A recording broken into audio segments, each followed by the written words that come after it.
Previously on the Silent Bond, friendships bloomed at the academy, but so did suspicion. Sakura Haruno stands out not just as a prodigy, but as a mystery. The village watches from the shadows, the students whisper in the halls, and even among friends, she walks alone. This world wants her to choose, blend in or rise. But Sakura, she was never meant to follow the rules, and now, the masks around her are beginning to crack. Welcome back to Riow Stories. If you're enjoying this series, please like, comment, and subscribe to support the channel and help it grow. Now, let's dive into episode 5 of The Silent Bond, reincarnated as Sakura Haruno. Chapter 17, The Confrontation. Sakura's Diary, Day 215. I felt it building for weeks.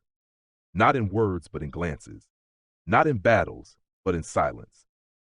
A current beneath the surface of the academy, ugly, persistent, and pointed directly at us. They whisper behind their hands, thinking I can't hear them. But I always hear them, and I always feel them. Jealousy is loud when it festers, and now it's about to break. Morning came with a cloudless sky, the air crisp and sharp with early autumn chill. The academy courtyard buzzed with familiar chatter as students arrived, but Sakura's senses were already tuned to the undercurrent, the glances, the suppressed tones. Naruto was bouncing on the balls of his feet just ahead, gesturing animatedly. I bet we'll spar again today. I've been working on my footwork. Sasuke's not going to know what hit him. Sakura adjusted her bag and smiled at the routine. I think he already knows, Naruto. Beside her, Hinata giggled quietly. Her chakra was soft, like a low hum just beneath the surface. Steady, if a little unsure. Sasuke leaned against the outer wall, arms crossed as usual. He didn't speak, but he was listening. He always was. This rhythm between them, Naruto's exuberance, Hinata's gentleness, Sasuke's silence, it had become the anchor to Sakura's mornings. But even in the comfort, she could feel the storm creeping in. Inside the classroom, Sakura felt the weight of it. Not just stares, not just whispers. Intent, the kind that settled like iron across her shoulders. She didn't need her sensory ability to know something was coming. It was in the way Ami's group sat tighter today, how their voices hushed when she entered, how they watched Hinata longer than usual. Sakura kept her expression neutral and took her seat beside Hinata. They wouldn't touch her, not while Sakura was watching. Sakura's diary. It was never about Sasuke. Not really. It was about me, about not shrinking when I was expected to, about walking beside the boys and not behind them, about being strong without apologizing for it.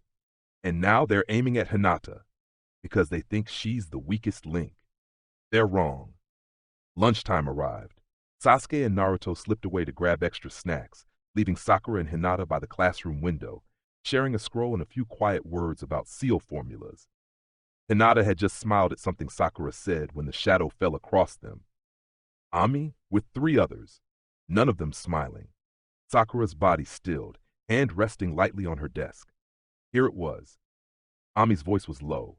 Think you've got everyone fooled, huh? Sakura looked up slowly. I'm not like you're better than us. Like you're not even trying to be part of this class. Just walking around like you own the place with them. Sakura's eyes narrowed, but her voice stayed level. We're classmates, that's all. Ami glanced at Hinata. And her? What's your excuse for dragging her around like a scared puppy? Or is she just your charity project? Sakura stood, smoothly placing herself between Ami and Hinata without blinking. Leave her out of it. Ami took a step closer, her expression tightening. Or what? There was no mistaking the energy shift. The other girls moved in around them like a slow-closing net. Sakura's hand twitched near her pouch. Then one of the girls shoved Hinata. She stumbled hard. Sakura caught her, and her control snapped. The moment Hinata stumbled, everything else fell away. Sakura didn't think. She moved. Ami was already stepping forward when Sakura's hand shot out, fingers curling tightly around her wrist. She didn't squeeze, just held it firm enough to remind Ami whose strength she was challenging. Don't touch her again, Sakura said, her voice low and even. It wasn't a threat. It was a promise. Ami flinched, but her pride refused to yield. Let go. Sakura released her without a word, but not without warning. Another girl lunged. Sakura stepped into her guard and swept her feet out from under her with a clean, practiced movement. The girl landed hard, gasping in shock. 2 more rushed her, Their strikes were wild, clumsy, pure emotion. Sakura ducked, twisted, and pivoted, using their momentum against them. One tripped over a desk. Another slammed into the wall. The room had gone silent, save for the scuffle. Even students who weren't part of the crowd were now staring, frozen. Ami snarled, charging forward again. This time, Sakura met her head on. She dodged the first strike and countered with a short, precise blow to Ami's shoulder, sending her staggering back with a yelp. Ami hit the floor. The fight was over. Sakura stood in the center of the wreckage, breathing hard but controlled. Her chakra had flared in brief pulses, calibrated and efficient. Her seals were still in place. She hadn't needed to remove them. She hadn't even needed to try. Sakura's diary. They thought I was fighting for Sasuke, for pride, for power. But I was only fighting for one reason, to protect Hinata. That was the only reason I needed. Ami glared up at her, cheeks red, breathing shallow. This isn't over, Haruno. Sakura didn't respond. Instead, she turned to Hinata, who was still kneeling where she'd fallen, wide-eyed and stunned. You okay? Sakura asked gently, kneeling beside her. Hinata nodded slowly. Yes, thank you. Sakura offered her a hand, helping her up with care. Behind them, the sound of footsteps broke the moment. Naruto skidded into the room first, holding a rice ball in one hand and blinking at the chaos. Whoa! What'd I miss? Right behind him was Sasuke, slower, more deliberate. His gaze swept over the fallen girls, the overturned desks, and finally settled on Sakura. You really didn't have to go all out, he muttered. Sakura gave a tired smile. I didn't. Behind them, Ino's voice cut through the stillness. She held back. The blonde girl stepped forward from where she'd been leaning against the doorframe, arms crossed, her gaze unreadable. If Sakura wanted to, they wouldn't be walking. Naruto looked impressed. Seriously? You still had your seals on? Sakura lifted her hand and flexed her fingers. The faint glow of her chakra suppressors shimmered against her skin. They're still on. Silence. Even Ami, still on the floor, seemed to freeze at that. Ino stepped closer, her voice low. You weren't fighting to win. Sakura met her eyes. No, I was fighting to protect. After the fight, no one spoke for a long while.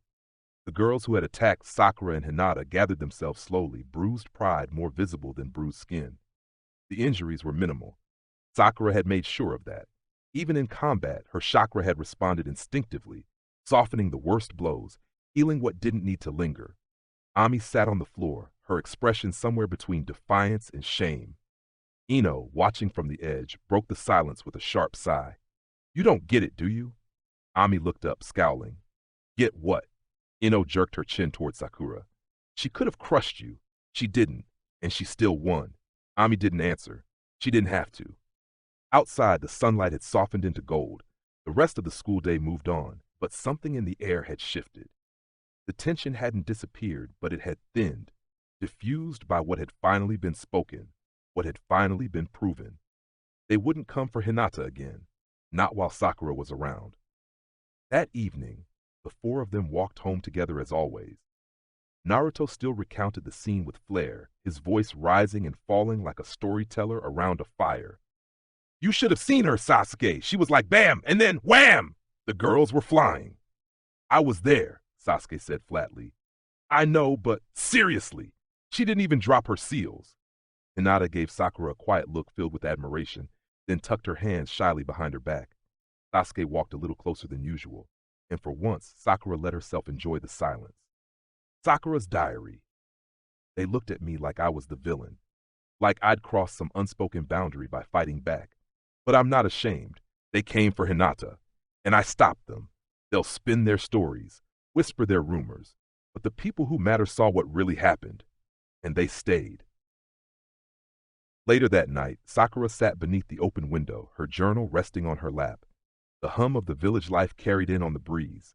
She looked at her hand, the one she'd used to protect, to restrain, to heal. Strength wasn't about domination, it was about choice, and she would always choose her friends, no matter the cost. Chapter 18, New Bakura's Diary, Day 2016, Year 7 on. It's strange how fast the tides can shift. Yesterday I fought to protect Hinata. Today the academy is quieter, less sharp around the edges. The girls who once whispered and stared now keep their distance. It's not peace, not really, but it's something. They won't come near Hinata again. That much I've made sure of. But that's not the only thing that changed. Something deeper is settling in. Something that feels like belonging. The following morning, Sakura stood at the edge of the academy gates, the early autumn air cool and laced with the scent of fallen leaves. Her fingers absently traced the edge of her notebook, still feeling the residual hum of chakra from the previous day's confrontation. Sakura-chan! Naruto's voice rang out brightly, cutting through the quiet with his usual energy. He bounded up to them, waving exaggeratedly as he skidded to a stop beside Hinata, who was already waiting. She gave him a shy nod, her cheeks dusted pink, but her posture was straighter today, more certain. Morning, Naruto-kun, Hinata murmured, her voice barely above a whisper. Sasuke leaned against the wooden gatepost just a few steps away, arms crossed, the breeze catching at the ends of his hair. He gave a quiet nod, his gaze flickering briefly toward Sakura, then to Hinata, before looking away again. He didn't say anything, but he didn't need to. Sakura could feel it, the subtle shift in his chakra. It pulsed differently now, steadier when near them, no longer guarded, no longer tense. Something between all of them was changing, growing. Inside the classroom, the shift was palpable. Ami and the others sat together, but they avoided her gaze. No more whispers, no petty provocations, just silence, unspoken and uneasy. Sakura slid into her seat beside Hinata and leaned over, whispering, "You okay?" Hinata nodded. Her chakra still trembled faintly, but the fear was gone. "Thank you again," she said softly, "for everything." Sakura smiled, brushing it off gently. "You do the same for me." Hinata's eyes widened at that, and then she looked down with a quiet blush. Sakura sensed her gratitude like sunlight seeping through cold soil. Slow, steady, healing. Across the room, Naruto was retelling the fight to a bewildered Kiba, complete with wild hand gestures and sound effects. Sasuke sat near the window, silent as ever, but his eyes followed Naruto's gestures and occasionally flicked toward Sakura. Naruto bounded over moments later, grinning wide. "Sakura-chan, that fight yesterday was so cool. You were like, bam, and then boom." "I barely did anything," Sakura said, exasperated but smiling. "And you weren't even there for most of it." "But Sasuke was," Naruto said, slinging an arm around Sasuke's shoulder. "He was impressed, weren't you, bastard?" Sasuke grunted and shrugged him off, but not before the faintest upward twitch of his lips gave him away. Sakura's diary. "We're not just students anymore. We're something else now, something stronger. Not a team, not yet, but maybe something close." The sun dipped low by the time class ended, streaking the sky with warm amber hues. Instead of heading home, Sakura, Naruto, Sasuke, and Hinata walked toward the quiet clearing they had claimed as their personal training spot. The woods surrounding it glowed gold as light filtered through thinning leaves. The chill in the air hinted at the season's slow shift, but within their circle, warmth lingered, unspoken but felt. Naruto immediately took center stage, his boundless energy driving him into a sparring match with Sasuke. "Get ready, Sasuke! This time, I'm gonna land a hit!" Sasuke raised an eyebrow. "You say that every time." Their clash started with a flurry of footwork, wild on Naruto's part, precise on Sasuke's. Sparks of chakra lit briefly where fists met, where wooden kunai were deflected mid-strike. It was a dance they knew by instinct now, full of momentum and grudging respect. Sakura and Hinata stood a few paces away, observing from the edge of the clearing. Hinata's hands fidgeted with the hem of her jacket, her eyes wide, as she followed the movement between the two boys. "They're amazing." "They are," Sakura agreed, then glanced at her. "So are you." Hinata flinched slightly, looking down. "No, I'm not like them. I couldn't even step forward yesterday." "You didn't need to," Sakura said gently. "I was there because I wanted to be, but that doesn't mean you're weak." Hinata opened her mouth to protest, but Sakura placed a hand on her arm before she could speak. "I feel your chakra, Hinata," she said quietly. "I see how carefully you control it. You're more advanced than you realize." Hinata's lips parted, but no words came out. Instead, she just looked at Sakura, uncertainty flickering in her eyes, and something else. Sakura's diary? "I can sense them all when we train. Naruto's chakra is loud, wild and unfiltered like storm winds in summer. Sasuke's burns steady and sharp like a blade straight from the forge. But Hinata's? It's quiet, focused, beautiful in its restraint, like a thread of silk stretched between the trees, delicate but stronger than anyone expects. The spar ended when Naruto stumbled from one of Sasuke's counters and collapsed backward with a dramatic groan. "I totally let you win," he muttered from the ground. Sasuke rolled his eyes. "You can tell yourself that." Sakura laughed, walking over and offering Naruto a hand up. Hinata followed hesitantly, her smile more sure this time. They gathered beneath a large tree, cooling down in the long shadows as the village lights began to glow faintly in the distance. For a moment they were quiet, watching the light shift through the branches.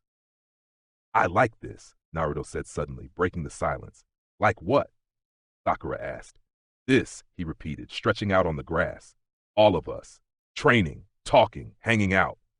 Sasuke leaned against the trunk beside Sakura, eyes closed but not asleep. Hinata's hands folded in her lap.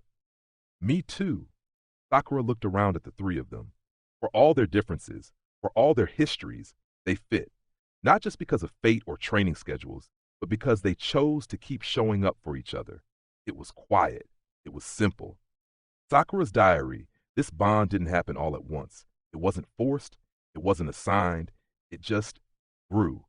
And now I can't imagine my life without them. The sky was painted in soft mauves and twilight blue as the four of them left the training grounds. Hinata and Naruto walked ahead, chatting about lunch ideas for tomorrow, or more accurately, Naruto was listing his favorite ramen flavors while Hinata listened with gentle amusement. Sakura lingered behind with Sasuke, their steps naturally falling into rhythm. They didn't speak for a while, but the silence was easy, comfortable, familiar. Sakura glanced sideways at him, noting how the fading sunlight caught in the curve of his jaw, softening the sharpness in his features. He seemed more relaxed lately, more present. She hesitated, then asked, "Sasuke, about yesterday, when I fought those girls." He stopped walking, so did she. He looked at her, his gaze unreadable at first, but it wasn't cold. "No," he said simply, "I wasn't upset." She blinked, caught off guard by how direct he was. "You did what you had to do," he added, "and you didn't lose control. That's strength." Her breath caught. She hadn't expected approval, not from him. Maybe a quiet nod, maybe a shrug, but not this. "You're stronger than they think," he continued. "Stronger than most people realize." She looked away, her cheeks warm. "Thanks." He said nothing more, just turned and kept walking, hands in his pockets, gaze forward.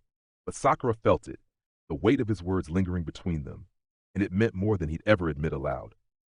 Sakura's diary. Shh. I think Sasuke sees me now. Not just as the girl who stands beside Naruto, not just as the healer or the one who senses everything around her, but as me. And maybe that's why my heart beats a little louder when he's near. By the time they reached the Uchiha compound gates, the sky was deep indigo. Sasuke gave her a nod, more personal now, less formal, and disappeared inside. Sakura stood for a moment under the flickering lanterns, hands tucked into her sleeves, heart steady. This wasn't about proving anything anymore. Not to the girls who hated her, not even to the teachers watching in silence. It was about the bonds she'd built, the ones she'd fought for, the ones she'd protect. Always. Chapter 19, Signs and Spies. Anbu Report, Haruno Sakura Observer Codename Tengu. Location, Training Grounds, Northwest Quadrant. The girl knelt at the edge of the stream, cupping a wounded sparrow gently in her palms. No hand seal, no scrolls, just raw intent. A subtle pulse of chakra gathered in her hands. Green, faint, but steady. The light flickered between her fingers. Not textbook medical ninjutsu. No formal structure. But it worked. The sparrow stilled. Its wings stopped trembling. She whispered something, then let go. The bird flew. Observation continued. Subject returned to the training field and engaged in light sparring with Uzumaki Naruto. Chakra remained stable, displayed tight control, intervened with a perfectly timed chakra pulse when Uzumaki stumbled, preventing injury. Notable, Uzumaki accepted correction without resistance. Yuga Eris deferred to subject during paired drills. Unranked, unofficial, still she moved like a leader. Personal note, this one's dangerous, but not in the way Root suspects. Recommend continued passive observation. High potential, low volatility, no deception evident. Tengu. Root surveillance file. Entry 12F subject Haruno Sakura, operative, Kuro 11. Location treeline, sector 3D. Subject moved alone. No escort. Lingering at the stream. 12 minutes silent. No chakra flare. No hand seals. No speech, possible subvocalization, possibly rehearsed dialogue, possible genjutsu masking, recommend sensory confirmation, rejoined Uzumaki and Hyuga hair later. Emotional influence remains high. Uzumaki follows her uncritically. Hyuga exhibits atypical deference for her station. Concerning. Confirmed sighting, chakra suppression seals on inner wrists. Not listed in Academy file. Homemade, possibly mimicking Anbu-level concealment techniques. Subject's signature fluctuates. Power rises unpredictably when near Uchiha Sasuke. Unclear if concealment or lack of control. Preliminary classification. Intelligence anomaly. Possibilities include covert training, latent bloodline suppression, or psychological masking. Tier 3 threat. Recommend containment trial under sedation pending Danzo-sama's directive. Anbu Intel Division Coded Analysis Room. 2 scrolls lay open on the desk. Identical reports. 2 opposite conclusions. Captain Jinma Shiranui tapped his senbon against one of them, eyes narrowed. Tengu says she healed a bird with free-flow chakra. Root claims she whispered to herself and suppressed her signal. These aren't subtle contradictions. Tenzo, arms crossed, said nothing for a moment. Then, Root thinks she's a manipulator, playing innocent, that everything she does is deliberate. Jinma looked up. You don't agree? I don't think she's hiding her power, Tenzo said carefully. I think people see what she wants them to see. Jinma frowned. Isn't that the same thing? No, Tenzo said quietly. One is deception. The other is something else entirely. Observation log, Market District Patrol, codename Owl. Subject passed through Uchiha adjacent market at 1504. Purchased 3 scrolls, medical-grade ink, and chakra-conductive brush. Engaged in brief conversation with vendor, standard greeting, polite tone. Chakra steady, no distress markers. Slight flicker noted in proximity to on-duty jonin, likely a reflex startle. No signs of deception. No active surveillance countermeasures observed. Codename Lizard. Same market, same subject. Did not speak. Made no eye contact. Vendor claims no memory of interaction. Chakra unreadable. Total null. Surveillance seal affixed to scroll stand failed to activate. Conclusion. Subject recognized trace chakra residue. Neutralized seal preemptively. Agent note. There is something wrong with this girl. Uchiha compound, Itachi's room late evening. The moonlight spilled across paper scrolls, silver and cold. Itachi sat at his desk, motionless, eyes scanning the document spread before him. The candle beside him flickered, casting long, shifting shadows across his pale features. 2 reports, 2 truths, both written about the same girl, Haruno Sakura. One described her as precise, quietly charismatic, empathetic, a natural leader among peers, stable chakra signature, controlled healing technique. The other warned of manipulation, chakra suppression, influence over high-value targets, discrepancies in power and behavior. Itachi tapped the edge of the root report with his index finger. He had felt her chakra once, during the festival. It hadn't been strong in the traditional sense, not explosive, but it had been deliberate, refined, disciplined. And then, when she had taken Sasuke's hand, leading him away from the crowd with nothing more than calm intent, he had followed her, not because of pressure, not confusion, because he trusted her. Itachi closed the scrolls and leaned back slightly, gaze drifting toward the half-open window. Beyond it, the village stirred in the quiet, unaware that a child in their midst had drawn the attention of both the leaf shield and its shadow. She's not dangerous, he murmured, but someone will decide she is, and that would be enough. Root command chamber, the briefing. Danzo sat like a statue behind the stone table, half shrouded in darkness. The reports lay open before him, Furrow 11's cleanly written file and Lizard's terse notes. Between them, a girl who shouldn't matter, yet couldn't be ignored. She is aware, Danzo said finally, his voice low and cold, and she chooses when to be seen. The agent kneeling before him didn't lift his head. She applies suppression seals without instruction, detects and disables surveillance tags mid-market, alters her chakra pattern without sealing rituals. Danzo's one visible eye narrowed. This is not coincidence. This is orchestration. Behind him, another agent waited in silence. The room was still as stone. Begin containment design trials. Use soft rotation, no formal abduction, Danzo continued. We will escalate only if necessary. This girl is not to be underestimated. The kneeling operative gave a single nod and vanished. Danzo folded his hands beneath his cloak. She lets the world see a child, he muttered, but Root sees the fracture lines. Surveillance intersection, North Wall watch point. Two masked operatives, one perched on a rooftop bearing the leaf-shaped crest of the Hokage's Anbu, the other crouched across the alley with the blank porcelain mask of Root. Neither knew the other was watching. Below them, Haruno Sakura walked along the cobbled road, scroll case secured against her back, a small ink pouch at her hip. She stopped to help an elderly vendor whose supply rope had come loose, securing it with a firm knot and a smile. She bowed, spoke politely, and continued on. The Anbu agent narrowed his eyes, reading her chakra. Steady, clean, warm. Not especially powerful, but unmistakably sincere. On the other roof, the Root operative frowned beneath his mask. Nothing. No trace. No signature. No imprint. No disturbance in the air or on the ground. Like she had never been there at all. The girl turned a corner. Both agents blinked, and she was gone. Hokage Tower late night briefing. The door creaked open with a quiet knock. Sarutobi Hiruzen, third Hokage, looked up from his desk. The office smelled faintly of pipe smoke and old ink. He was alone until the silver-haired shinobi stepped inside. Kakashi, the Hokage greeted, setting his pipe aside. I expected you sooner. Kakashi bowed. Sorry, Root doesn't exactly leave paper trails, but I've seen the reports. He moved to the edge of the desk, pulling a rolled scroll from his vest. The Hokage opened it with practiced fingers. Two symbols, one for Anbu, one for Root, stamped across the top. Beneath them, Haruno Sakura. Danzo believes she's dangerous, Sarutobi said, voice unreadable. Kakashi nodded once. Root thinks she's masking her strength, possible manipulation.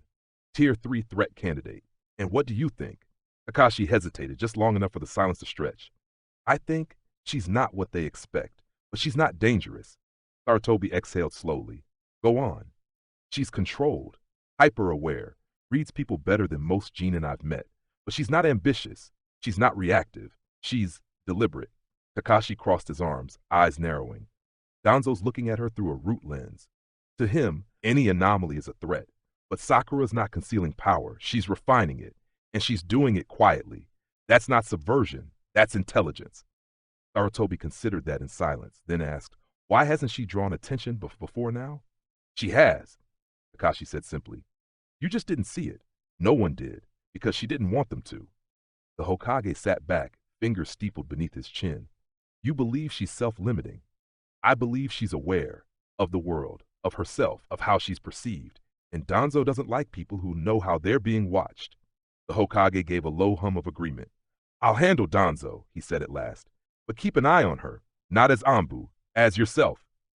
Kakashi nodded. Of course. Sarutobi lit his pipe again, watching the smoke curl through the air. Sometimes, he murmured, it's not the power people fear, it's the potential for it. Scene shift, outside the academy fence, dusk revisited. Naruto leaned against the academy wall, arms folded behind his head, watching the clouds drift by. She's been weird lately, he mumbled. Hinata, seated beside him, blinked slowly. Not weird, just quiet. She's always been quiet, Naruto said, but now she's quiet and somewhere else, like she's thinking about something big. Hinata traced the edge of her sleeve. Maybe she's worried. Worried about what? Hinata hesitated. Being seen. Naruto tilted his head. Everyone sees her. Hinata looked toward the far road, empty now. No, she whispered. Not like we do. Final scene, unseen by all. Deep within the forest beyond the village walls, Sakura sat in the heart of the old Senju garden, hidden between overgrown hedges and ancient stone lanterns. No patrols passed here. No root seals ever triggered in this place. The trees whispered with wind. Her chakra was quiet, folded inward, not suppressed, simply still. She exhaled, fingers brushing over her inner wrist, where faint seal lines glowed briefly in the fading light. She had felt them. Shadows on rooftops, conflicting eyes watching from the trees. She wasn't afraid. She smiled to herself and walked into the quiet, letting the leaves fall behind her like closing curtains. Meanwhile, Haruno household front gate. Sakura stood outside the door, dusk light catching the soft edges of her hair.